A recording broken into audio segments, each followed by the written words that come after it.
The Panther came down the Rue de la Guerre, with its engine turning over at a low, uneven idle, 45 tons of steel, feeling its way through a street barely wide enough to hold it. The tank commander had his hatch cracked. In a town this tight, he had no choice, because buttoned up he was blind, and blind armor in a built-up area is a coffin that hasn't been informed yet. The sound filled the alley before the machine did. A diesel throb bouncing off stone walls on both sides, so that the two men crouched 40 feet away heard the tank in stereo, arriving from everywhere at once. Those two men were American infantry, and between them they carried a launcher that weighed about 13 pounds. Against them was coming a vehicle whose frontal armor no Allied infantry weapon in the theater could reliably defeat. That is the story, and it is a strange one. So before we go further, if you find this kind of thing worth your time, the small mechanical detail of how a 13-pound tube beat 45 tons of engineering, then subscribe and stick around, because the part that explains why the Germans could never fix this problem is coming later in the script. Hit like if you want more of these forgotten street fights, and drop your own family's version in the comments, because somebody watching had a grandfather who was there. Now back to the alley. The weapon was a rocket launcher, the M9 Bazooka, and the number that matters is not its weight, but its penetration. Firing the improved M6A3 rocket, it could punch through roughly 4 inches of armor plate at a decent angle.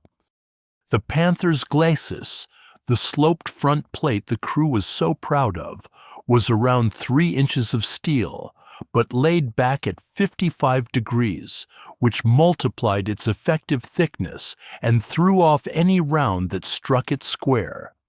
Shoot a Panther in the face with a bazooka, and you would, most of the time, watch your rocket skitter off into the sky and accomplish nothing except telling the tank exactly where you were standing. Every American who had survived long enough to matter knew this. So did the Germans, which is precisely why they drove Panthers into towns the way they did, fast, aggressive, front first, daring the infantry to try. The flaw was in the sides. The Panther's hull sides ran about 1.5 inches of vertical plate, and the turret sides not much better. And against those numbers, the bazooka's 4 inches of penetration was not a gamble, but a certainty. The whole problem of killing one, then, reduced to geometry. You had to be beside it, not in front of it, and you had to be there at the moment the tank could not depress its gun far enough or traverse fast enough to answer. In a narrow French street, hemmed in by houses the tank could not simply drive through. The geometry was handed to the infantry as a gift if they had the nerve to stand still while 45 tons closed to 30 yards. They did stand still. The gunner was down on one knee behind a low garden wall of dry-laid stone, the launcher on his shoulder, the sight folded up. His loader crouched behind him and slightly to the side, out of the backblast, because the M9 vented a cone of superheated gas and grit straight to the rear when it fired, and a loader who forgot that lost his eyebrows and sometimes more.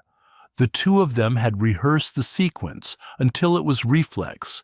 Insert rocket, connect the wire, tap the shoulder, wait. The waiting was the hard part. A man can be brave in motion. Staying folded behind 18 inches of loose stone while a tank engine grows loud enough to feel in your teeth is a different discipline entirely, and the records of that autumn are full of men who broke and ran and were cut down doing it. The German commander in the open hatch was scanning the upper windows, the rooftops, the obvious places, doing exactly what his training told him to do. His problem was that the threat was at ground level, below his line of sight, tucked into the one dead angle his own tank created. He had gunners for the front and a hull machine gun for close work, and against a target he could see, the Panther was one of the finest fighting machines any nation built in that war. Its crew were neither fools nor cowards, and German armor doctrine for town fighting was sound wherever infantry escorts followed it in.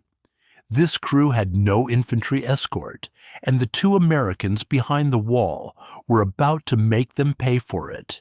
30 yards. The gunner let the front of the tank pass his position because a bazooka round into the glacis was a wasted round and a death sentence. He was waiting for the hull side to slide across his sight, the flat vertical 1.5 inches of steel where the rocket would go in and stay in. The engine noise reached its peak, filling the whole street, and the loader tapped his shoulder once. To understand how two men ended up in a position to kill 3 of these machines in a single street, you have to go back several months to a supply depot and a set of numbers nobody in the German army ever managed to solve. 1941, the summer of it, on the plains east of the Soviet frontier. That is where the Panther was conceived, though it would not roll off a production line for another 2 years. German tank crews driving into Russia met the T-34 and got a very unpleasant education. The Soviet tank had sloped armor, a wide track that floated over mud that swallowed German machines whole, and a 76mm gun that opened up Panzer IIIs at ranges where the Germans could do nothing but watch. A commission went out to the front in November of that year to look at captured T-34s, and what they brought home reshaped German tank design for the rest of the war. The Panther was the answer to that shock. Everything about it was aimed at a specific problem: killing enemy armor at long range across open country before that armor could close. Look at what they optimized for. The main gun was a 75mm piece with a barrel over 70 calibers long, a very long barrel that flung its shot at extreme velocity. It could defeat almost anything the Allies fielded at 2,000 yards and beyond. The gunner's optics were superb, some of the finest in the war.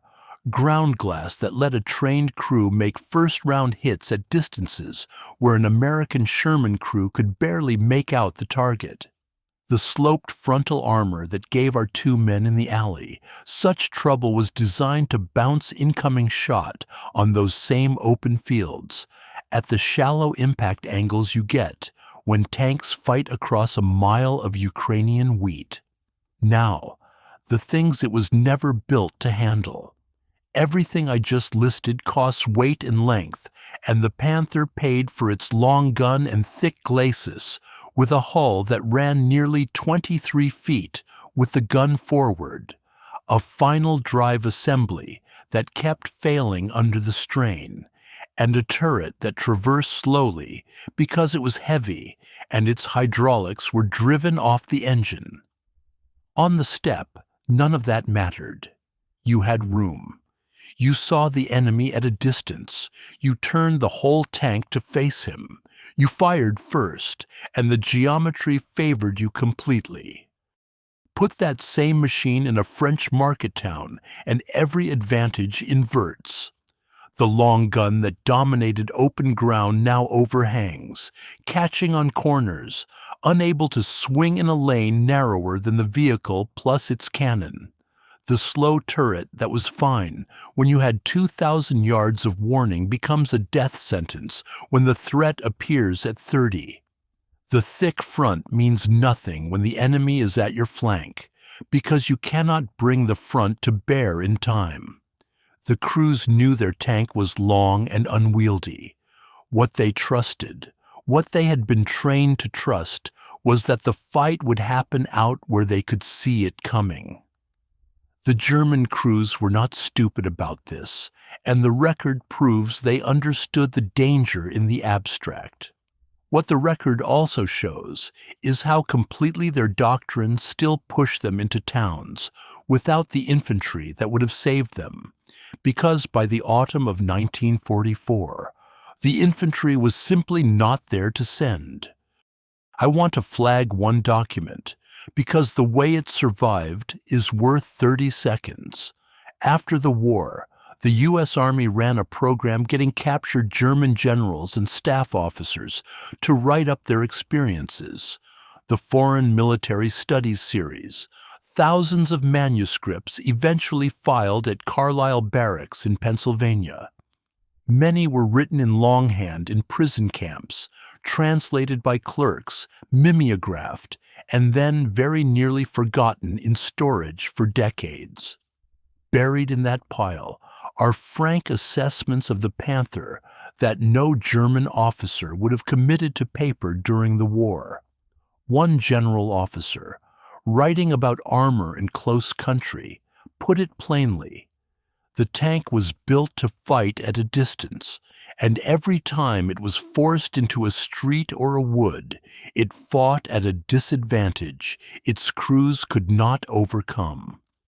Not his exact phrasing, which was more clinical, but that is the substance, and the striking thing is that he is describing a weakness his own side had identified and simply could not fix.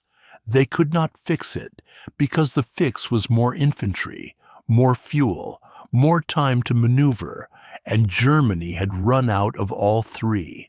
So the Panthers went into the towns anyway.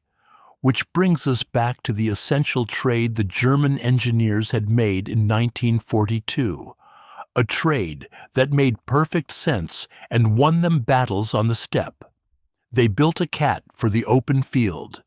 Long reach, heavy face, and the assumption baked into every line of it that the crew would decide the range.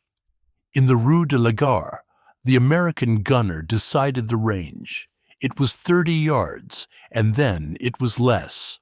The commander in his open hatch was still looking at the rooftops, still fighting the war his tank was built for, when the rocket left the tube. The M6A3 struck the hull side just below the turret ring, a flat 1.5 inch of vertical plate, and 4 inches of penetration went through it like the steel was warm. The tank stopped. Somewhere inside, the fight the Panther was designed for had ended before its crew understood a fight had started. A stovepipe with a trigger. That is roughly how one soldier described the thing, and it was not affection. The nickname Bazooka came from a comedian's homemade musical instrument, a length of gas pipe that made a rude noise, and the name stuck to the weapon because the resemblance was exact. A tube, a trigger grip, a pair of wooden or plastic handguards so the operator would not cook his hands on the barrel. That is nearly the whole device. The mechanics were about as simple as a weapon can be, while still counting as a weapon. The launcher was a smoothbore tube, open at both ends, that did nothing to the rocket except point it. All the work happened in the rocket itself, which carried a shaped charge in the nose and a small solid fuel motor behind it. Pull the trigger, an electrical circuit fired the igniter, the motor lit, and the rocket left the tube under its own power. Because the propellant burned before the rocket cleared the muzzle, there was almost no recoil, which is the entire reason a man could fire a tank-killing round off his shoulder without being knocked flat. The shaped charge did the rest. It did not rely on speed or mass to defeat armor. A cone of copper collapsed into a jet of metal, moving fast enough to punch through steel, and that jet cared nothing for how fast the rocket had been traveling when it hit. 4 inches of penetration, whether you fired it at 30 yards or 100. Now the limits, because they were real, and men died learning them. The rocket was slow and it dropped, so past about 120 yards, hitting a moving tank was closer to prayer than gunnery. The backblast threw a signature of smoke and dust that told everyone within sight exactly where you were, which meant you fired, and then you moved, or you did not survive to fire again. The early rockets were unreliable, some failing to arm, some failing to fire at all, and crews learned to carry more than they thought they would need. Against the Panthers' front, as we have covered, 4 inches of penetration, against an effective thickness far greater than that, meant the round simply glanced away. The bazooka was not a wonder weapon. It was a short-ranged, awkward, conditional tool that worked beautifully inside one narrow envelope and failed everywhere else. What made it matter was how the American Army decided to use it. Doctrine did not hand the bazooka to a separate tank destroyer unit and keep it away from the riflemen. It pushed the weapon down to the rifle company, into the hands of ordinary infantry, and it built the 2-man team as a standard element you would find scattered through a platoon. 1 man carried and fired. 1 man carried rounds and loaded. Both men were expected to understand the geometry we walked through, to know that the front plate was death and the flank was opportunity, and to position themselves where a tank's own dimensions worked against it. The training manuals were blunt about the range and the angle. Get to the side and get close, and let the front pass. Then fire into the running gear, the hull side, the engine deck, the turret ring, anywhere the plate was thin and vertical. The American infantryman was taught, in effect, to treat a panther not as an invincible monster, but as a large, slow animal with a blind spot, and to stalk it. Compare that with what the German assumed he was facing. His tank had beaten Soviet armor across open country, had shrugged off Sherman rounds at range, and carried a reputation that its crews had every reason to believe. What the reputation did not account for was that the United States had taken the most dangerous job on the battlefield, killing a tank from spitting distance, and made it a routine task assigned to a corporal and a private with 13 pounds of pipe between them. It was not that the bazooka was better than the Panther. It was that the American system had decided every rifle company would carry the means to kill one, and had trained thousands of ordinary men to do it, so that a panther could not roll down any street in France without the reasonable expectation that somewhere behind a wall 2 of them were waiting with the sight already up. This the Germans could not solve. They could build a superb tank. They could not put an infantry escort on every one of them by the autumn of 1944, and they could not stop the Americans from seeding 2-man teams through every unit that met them. The math was against the Panther crew before the engine ever started. A tank costs a fortune in steel and fuel and trained men. A bazooka team costs a tube, a satchel of rockets, and 2 soldiers who were going to be in the line anyway. Trade 1 for 1, and the Americans win that exchange every single time, and both sides knew the arithmetic. Behind the wall on the Rue de la Gare, the arithmetic was about to be demonstrated 3 times in under 2 minutes. The first rocket was already in the tube.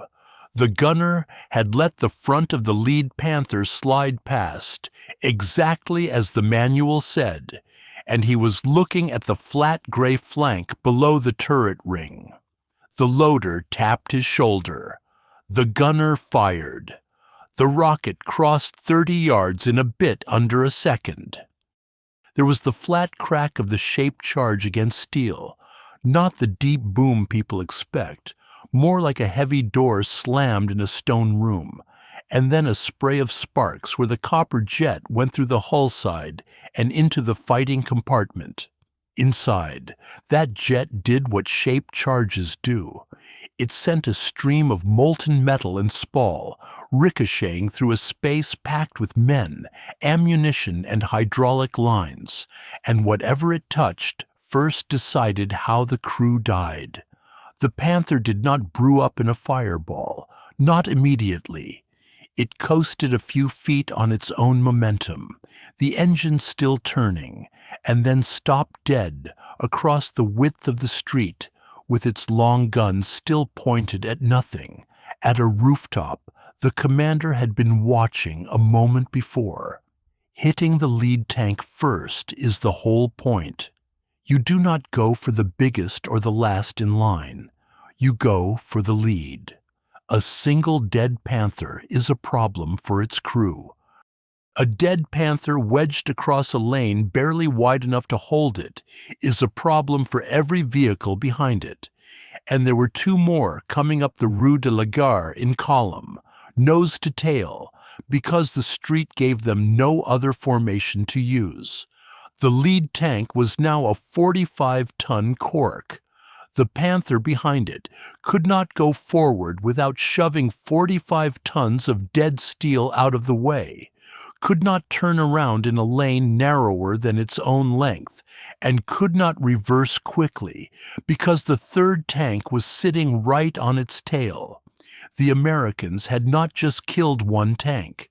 They had converted the German column's greatest structural weakness, its length in a tight street, into a trap with the door already shut. The gunner did not admire his work. He was already moving. This is the part the training beat into the two-man team until it was muscle memory. You fire. You relocate. Because the backblast has just painted a gray-white smear of dust and burned propellant against the stone wall behind you, and every German in the street who is still alive is now looking at exactly that spot. The gunner came up off his knee. The loader grabbed the satchel of rockets, and the two of them went low along the garden wall to a new position 20 yards down, a doorway that gave them a fresh angle on the second tank and put solid masonry between them and the machine guns. The move took maybe 15 seconds. In those 15 seconds, the surviving crews were doing what men do when a tank in front of them dies without warning. They were reacting late and reacting wrong. The second Panther's commander had a choice, and none of the options were good. He could stay buttoned and blind, or he could open his hatch and see, and in a street full of infantry, opening the hatch is an invitation. He opened it because blind was worse. His gunner was traversing the turret toward the wall where the backblast had been. That heavy turret grinding around on its slow hydraulics, hunting a target that was no longer there. The commander was scanning the same wall, the smoke, the obvious place. Neither of them was looking at the doorway 20 yards down and to the flank, because the human eye goes to the last thing that moved, and the last thing that moved was the smoke against the wall. The second crew was up against a wall of its own making. They had a tank that could kill a Sherman at a mile, and it was useless to them now. The gun would not come around fast enough to matter at this range. The road ahead was blocked. The road behind was blocked. Their frontal armor, the thing they trusted, was pointed at a wall, and the threat was at their side, in the one arc the tank could not defend without time it did not have. The loader connected the wire. He tapped the shoulder. The gunner had the flat of the second hull in his sight, low below the turret ring, the same 1.5 inches of vertical plate. He fired. The rocket went in behind the driver's position, and this time there was fire, a jet of flame out of an open hatch as the propellant charges cooked off inside, and a crewman came out of the turret and rolled off the engine deck into the street. What happened to him after that, the record does not say. It says a tank was hit and burned, and that men got out of it, and it leaves the rest to the imagination, which is worse. 2 Panthers dead in the same street inside a minute. 2 more crews, if you count them separately, who had trusted a superb machine and been killed by a corporal with a tube and a satchel, because the corporal understood the geometry, and they had been driven into a place where the geometry was all that mattered. The third tank was still back there, engine running, trapped behind 2 burning wrecks, and its commander had just watched the 2 vehicles ahead of him die in the time it takes to light a cigarette. He now had the same impossible choice the second man had faced, only worse, because he had seen how it ended. The gunner was already reaching for the next rocket. 23 feet of hull, and a street that measured maybe 14 feet across at the widest. Those 2 numbers are the whole story of what happened to the third crew, and they had no way to change either one. To reverse a Panther in a straight line takes room behind it, and the room behind it was a second Panther, now burning, its ammunition beginning to cook off in a series of dull thuds you could feel through the pavement. To turn it takes a lane wider than the tank is long, and the Rue de la Gare offered nothing of the kind. The third commander was sitting in a machine that could not go forward, could not go back, and could not turn, and every second he spent working that out was a second the American gunner was using to slide the wire home and lift his sight. He tried anyway. The records that describe actions like this note the same behavior again and again. The trapped crew guns the engine and tries to reverse because doing something feels better than doing nothing. The third Panther's driver threw it into reverse, and the treads bit, and the tank lurched back and slammed its rear deck into the burning hull of the second, a grinding steel-on-steel screech that carried over the engine and the fire. It could not go anywhere. It rocked forward again, off the wreck, and now it had done the one thing that kills a tank crew faster than staying still. It had moved, and movement draws the eye, and the eye it drew belonged to a man 25 yards away who killed tanks for a living. Inside that hull, it must have been close to unbearable, and I say must have, because no one who was inside it lived to write it down. The interior of a buttoned Panther in combat was already a bad place, hot, loud, the air thick with the smell of oil and cordite, and men who had not washed in days. Add to that the knowledge that the 2 tanks in front of you just died in under a minute, that the crews you had eaten with that morning were burning 15 feet away, and that your own commander is screaming at a driver who has nowhere to drive. The gunner is hauling that slow turret around, degree by degree, hunting for the wall, the smoke, the muzzle flash, anything. He is looking in the wrong place. They are all looking in the wrong place, because the last thing that moved was the second tank's death, and the human eye and the human mind both go to the fire. The American did not shoot at the fire. He had repositioned again, a few yards, a new doorway, a clean line onto the third hull's flank. This is the discipline the training built, and it is worth pausing on, because it is the actual weapon here, more than the tube. A frightened man fires fast and fires wrong. A trained man lets the target present itself, picks the vertical plate below the turret ring, waits for the loader's tap, and only then squeezes. The gunner on the Rue de la Gare had killed 2 tanks by doing exactly that, and he did not get careless on the third.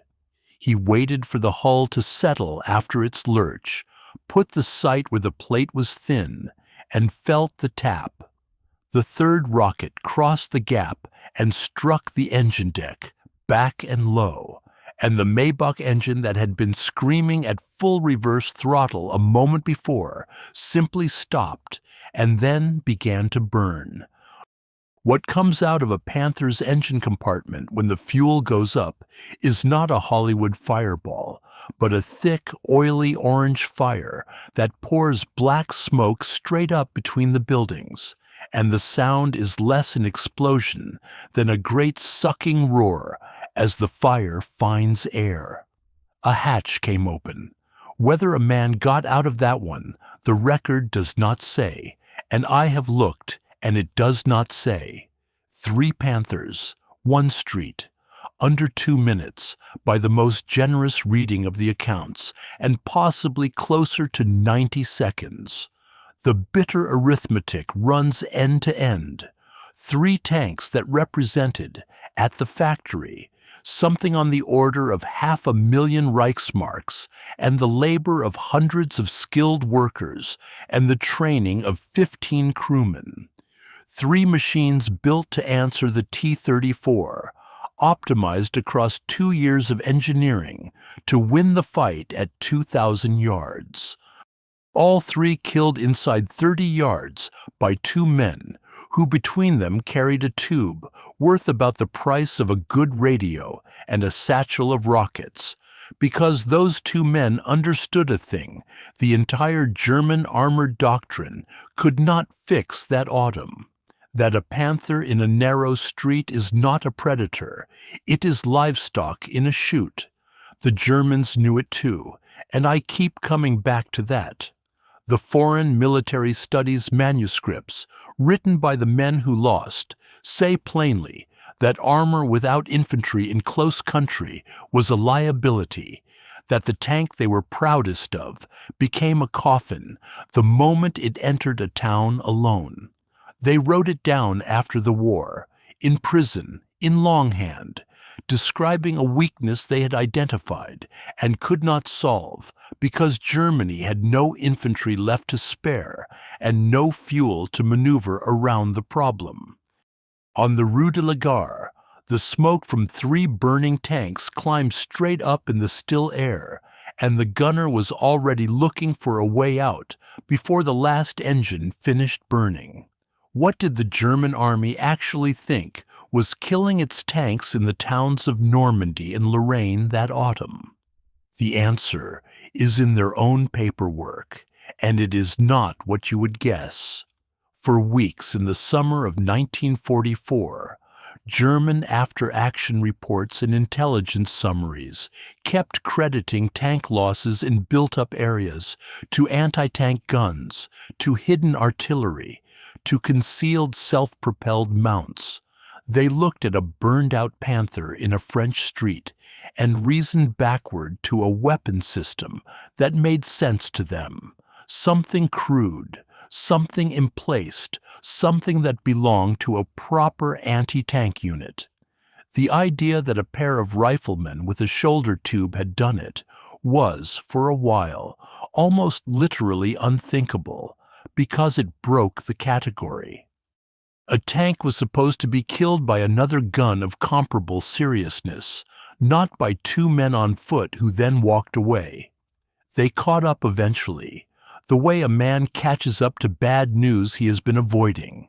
The interrogation reports and the captured document translations start showing a shift, a grudging correction, as the summer wore into fall.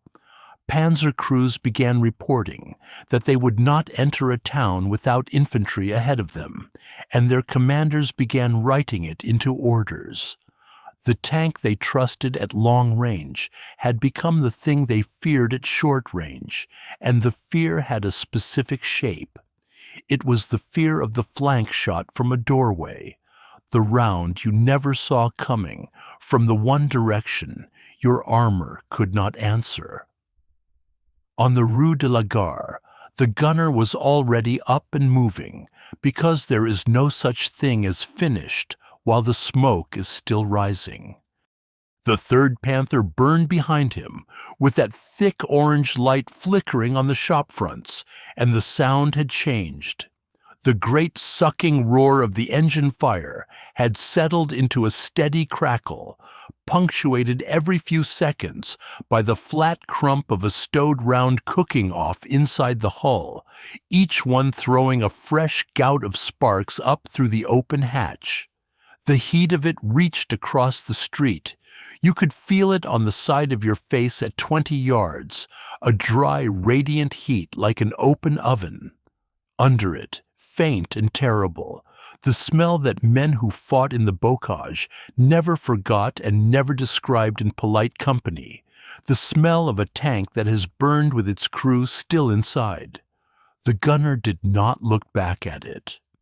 The loader was already slinging the empty satchel, counting rockets by feel, and the two of them slipped along the wall toward the corner, low, the way they had rehearsed 100 times on some muddy training ground in England or back in the States. 3 tanks and 2 men, 1 street, and the whole thing over in something under 2 minutes. The arithmetic never quite captures the part that matters most. The men in those Panthers were not fools, and they were not cowards. They were, most of them, veterans. Some of them survivors of the Eastern Front, professionals who knew their machine better than the Americans knew the bazooka. They had done everything their training told them to do, and their training was good. The problem was that their training assumed a fight at 2,000 yards, and they had been maneuvered into a fight at 30, and inside 30 yards every advantage they owned turned into a liability. The thick frontal plate was weight they could not turn. The long gun was a lever they could not swing. The armored box that protected them at range became, in a narrow street, a sealed container they could not see out of, and could not escape from fast enough. Good men on the wrong side, killed by geometry, and the geometry had been designed into the American way of fighting on purpose. That is the thing the FMS manuscripts keep circling back to, in the careful defeated prose of generals writing for their captors. One of them, describing exactly this kind of action, used a phrase that has stuck with me. He wrote that the American infantrymen had learned to hunt tanks, and that a hunted tank is already half dead. Hunted, not fought, not engaged, the way you hunt an animal that does not know it is prey until the moment it stops being alive. And the men who did the hunting picked up a name for themselves, the way soldiers do, half joke and half something darker. The bazooka teams that stocked armor in the towns of France started calling their work, and eventually themselves, by a word that turned the whole grim business into a trade. They were tank hunters, yes, but the crews and the units that got good at it earned the plainer, uglier label that fit what actually happened in those streets. They were butchers, and the tanks were the livestock, and a panther that rolled into a town without infantry was not a predator anymore. It had become meat, and it did not yet know it. The gunner reached the corner and went to a knee, sighting back down the street, checking that nothing else moved. Behind him, 3 of the finest tanks the war produced sat burning in a row, 45 tons each, and the men who had built them and crewed them and trusted them had been answered by 13 pounds of pipe and 2 soldiers who understood something, The German army spent the whole autumn writing down and could not fix. The loader tapped his shoulder. Clear. They moved on. The bocage was a tank's grave. That line comes out of the Foreign Military Studies collection, written by a German officer who fought across Normandy and lived to describe the country for the men who defeated him. He meant it as a technical observation, not a lament.